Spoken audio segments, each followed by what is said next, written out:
Flávia, tudo bem?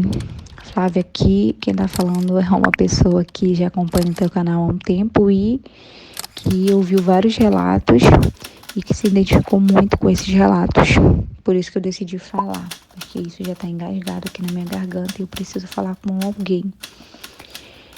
Bom, então, atualmente eu estou no CPO, né? Mas vou estar pedindo a minha saída porque eu tenho certeza da minha decisão hoje, é uma decisão minha, não só pelas coisas que eu tenho visto através dos canais de denúncia, mas porque eu mesmo tenho presenciado muitas coisas e eu decidi que não quero mais fazer parte, né? Só que ainda não posso sair totalmente por conta que eu sou casada com uma pessoa que acredita muito, né, na instituição, acredita muito nas pessoas de lá, de cima, né, que são pessoas de Deus.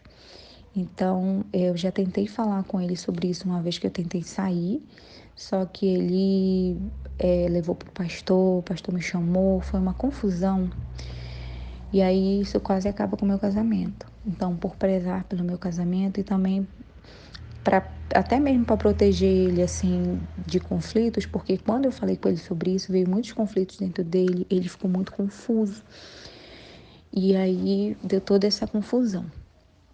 Então, por isso eu tô esperando o momento certo, né? Tô agindo com calma.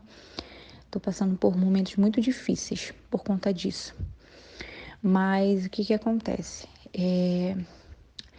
Quando eu era só membra, né, que eu ia de vez em quando, eu não tinha problema nenhum com a instituição, porque não me envolvia nos bastidores. Mas a partir do momento que a gente se envolve um pouco mais, é feita uma pressão psicológica na tua mente tão devastadora que para a pessoa se recuperar é difícil. Eu sei porque hoje eu estou nesse processo de que eu nem sei mais quem eu sou, né? Porque eles falam lá que tu não pode ter opinião, tu não pode ter o teus achismos, né?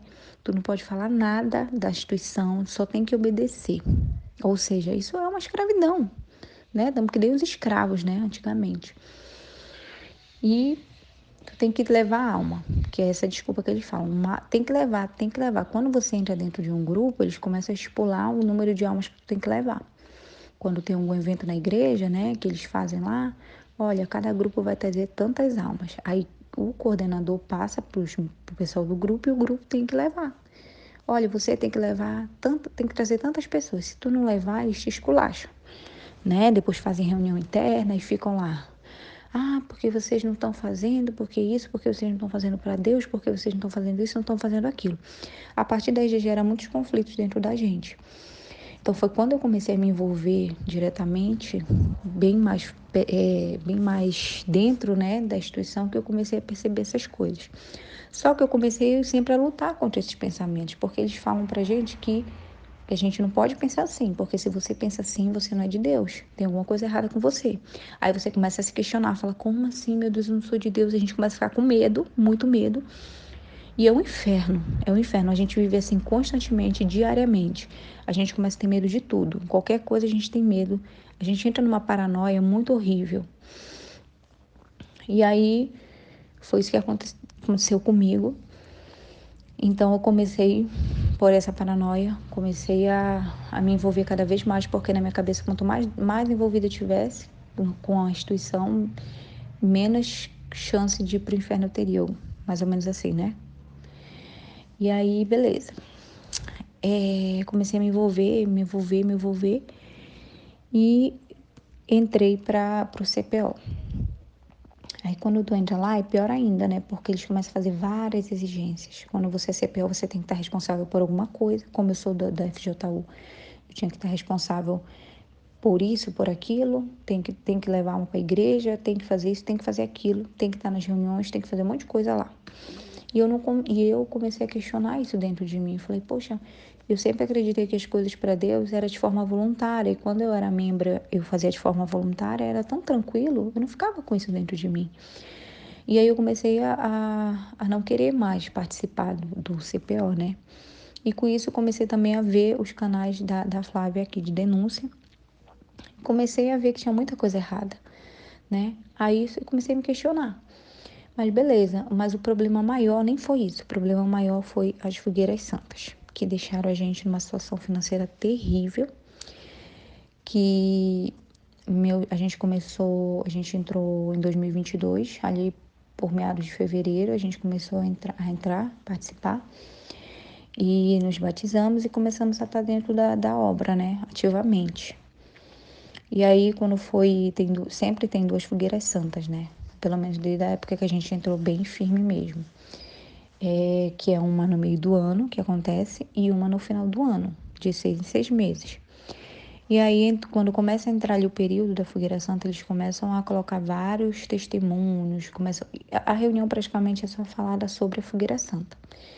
E aí eles começam a falar sobre o sacrifício. A gente tem que sacrificar o nosso tudo, porque se a gente não tiver o nosso tudo, Deus não vai aceitar o nosso sacrifício, a gente vai estar sacrificando que nem Caim, que não deu suas primícias, que não deu o seu melhor. E, enfim, eles começam a fazer essas manipulações na nossa cabeça. E a gente começa a se sentir culpado, realmente. Aí começa a falar, você não confia em Deus, você... Tudo deles é voltado para isso. As meditações, tudo. Eu lembro que, na época, a Cristiane, nas meditações dela, ela falava sobre isso, indiretamente, né? Já voltando para o sacrifício. Ela falava, você que não faz campanha de Israel, você não confia em Deus, você confia em carros, em cavaleiros, não confia em Deus. E aí a gente começa a se questionar, né? Se a gente tem um dinheiro guardado para alguma emergência, a gente fala, não tô confiando em Deus. E aí na igreja a mesma coisa, Deus sabe que você tem lá um dinheiro guardado e você não sei o que, não quer dar para Deus. E a gente começa a se questionar. E aí, no meio do ano que teve a primeira fogueira santa que a gente participou, o meu esposo então decidiu sacrificar tudo, realmente dar o nosso tudo, nós demos o nosso tudo. Que o meu esposo ele tem um bom salário, né? Ele é militar, ele é sargento, e aí ele decidiu sacrificar tudo e ele decidiu até não pagar nossas contas. Ele não pagou conta de luz, de água, de telefone, de nada, não sobrou nada. E aí que começou os problemas de verdade, porque como ele entregou tudo, e por ele não ter o Espírito Santo, eles começam a falar, né? Se você que não tem o Espírito Santo, você que tem que fazer mesmo, e você tem que pedir só o Espírito Santo. Quando eles começaram a falar isso, eu já comecei a questionar e lembrar do que fazia com o pessoal lá no tempo da Igreja Católica. A Igreja Católica fazia isso com as pessoas no tempo da escuridão, né? Antes do Iluminismo. Eles faziam isso com as pessoas. Eles vendiam terrenos no céu. Eles falavam que para te ser salvo, tu tinha que comprar um terreno no céu. Eles vendiam um pedacinho de madeira, dizendo que era o pedaço da cruz de onde Jesus morreu, onde ele foi crucificado. Eles falavam esse tipo de coisa para as pessoas, né? Colocavam medo nas pessoas e vendiam as coisas para enganar as pessoas. Eu comecei a lembrar disso, gente. Na hora que eles ficavam falando essas coisas, eu lembrava. Só que eu lutava contra isso. Eu sempre dizendo que o erro era em mim, eu precisava mudar, que estava errado. Então eu deixava esse pensamento para lá, não ligava e continuava. Nós sacrificamos tudo, né? E na época a gente estava super bem financeiramente. O meu marido, a gente tinha acabado de comprar o carro e o meu marido tinha feito um empréstimo, né? Por ele ser militar, então ele pode emprestar um valor bem alto. Ele emprestou, comprou o nosso carro e ficou sendo descontado do salário dele. Como o salário dele é um salário bom, a gente nem sentia esse desconto. Era bem tranquilo, dava para viver tranquilo. Só que aí meu esposo entregou tudo, tudo mesmo. Aí eu falei, vamos vender brigadeiro na rua. A gente foi vender brigadeiro na rua para poder pagar as contas. Só que meu marido pegou e falou para mim assim, não, vamos sacrificar também. Eu fiquei, como assim? Mas eu não questionei, tudo bem, vamos sacrificar. Dos brigadeiros foi quase R$ 2.000 que nós sacrificamos. Do que a gente tinha vendido na rua, né? Nós demos nosso sangue mesmo. Tipo, depois das reuniões a gente ia vender brigadeiro. Assim, eu trabalhava quando chegava e fazia os brigadeiros para vender. E sacrificamos. Aí, como a gente não pagou nossas contas, no outro mês, quando ele recebeu, a gente teve que pagar. E ficou um monte de coisa pendente, porque não deu para cobrir tudo, né? A gente pagava o cartão, não deu para cobrir o cartão. A dívida do cartão foi aumentando, virando uma bola de neve. E aí o nome dele sujou. Quando chegou o final do ano, que a gente ia se levantar, porque a gente ia começar a se levantar, porque ele ia fazer um curso E esse curso pagava R$ 20.000, que é um curso lá do quartel. E eles dão um dinheiro que é para a pessoa custear o curso, né? E o dinheiro que saiu na época foi entre 20 a 22 mil, isso no final do ano passado. Fora o dinheiro que eles recebem como é que se fala, 13º, algumas bonificações, ele recebeu 22 mil do curso e uns 7 a 8 mil dessas bonificações que tem final do ano, tem todo final do ano para os militares. E aí meu esposo decidiu sacrificar os 7 mil a 8 mil que ele tinha recebido e ia deixar os 22 mil do curso para a gente pagar as nossas dívidas e para ele custear o curso que ele ia fazer. Aí eu fiquei bem tranquila, né? Eu falei, nossa, graças a Deus, agora a gente vai se levantar, vamos pagar nossas contas e vai dar tudo certo. Só que aí a pressão psicológica lá é terrível. Aí o pastor começou lá na igreja a falar um monte de coisa, né? Ah, você tem que dar o seu tudo, tem que dar o seu melhor. Se você não tá dando o seu melhor, Deus está vendo. E aí meu marido foi e caiu nessa. Aí ele falou, Júlia, eu decidi que eu não vou mais dar os 7 mil. Eu vou dar o dinheiro do curso. Quando ele falou isso pra mim, eu quase morri, né? Eu chorei, porque eu falei, não, amor, como assim? Só que eu também não questionei, né? Falei, não, tudo bem, então tá, né? Se é pra Deus, beleza. Eu sempre enxerguei assim, que era pra Deus. E tá, ele entregou. Pra mim também foi o meu sacrifício, porque foi muito dolorido, porque esse dinheiro ia tirar a gente do buraco. Meu esposo foi e entregou o dinheiro do curso no altar, ele sacou o dinheiro, deu o dinheiro todinho, em espécie, sacrificou. Nós ficamos só com esses 7 mil e pouco. Só que esses 7 mil, tipo assim, a gente tinha muita coisa para pagar, já tava uma bola de neve do meio do ano, das contas, de tudo. Então a gente teve que escolher uma coisa ou outra para pagar.